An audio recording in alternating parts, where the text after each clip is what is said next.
Hi, I'm Dave for General Equipment Company, and today, in this segment, we'll show you how to properly replace an auger screw bit on a 2350 BOR-MAX series auger. The reasons you would normally work on these components are the following.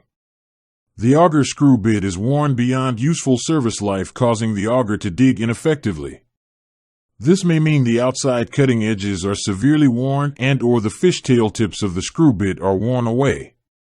From a maintenance cycle perspective, this is a non-scheduled repair.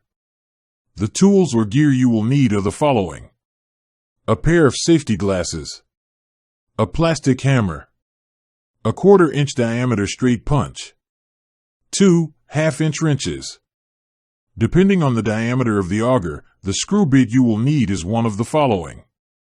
2 or 3-inch diameter augers use a P801 or P302 screw bit. For through 12-inch augers us an SB26 or SB26C. Note, screw bits with a C designation are optional and have a tungsten carbide overlay on cutting edges for improved wear characteristics. If required, you may also need the following: a 5/16 1 1/4 inch roll pin, or a 5/16 18 UNC 1 5/8 inch hex cap screw and hex lock nut. The following steps are for 2 and 3-inch diameter augers.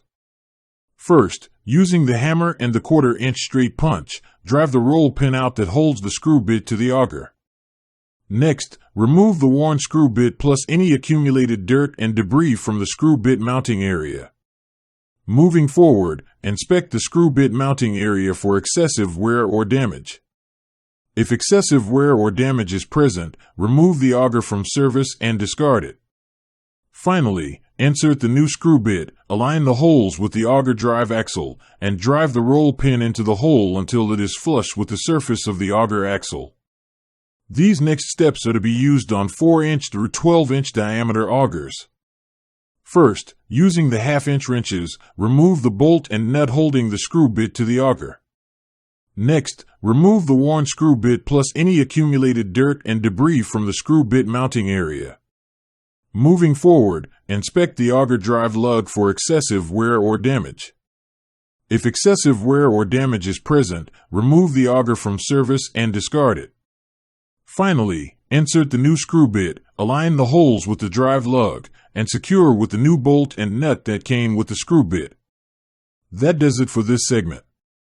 Detailed safety instructions and information about what was covered is in the operator manual for the 242H or 262H Epic Series hole digger that came with the machine, or in a copy of the manual located on our website at generalequip.com. If you have questions or need further assistance, please feel free to give us a call at 800-533-0524 or email us at support@generalequip.com. We are here to make you successful and will be glad to help you in any way possible.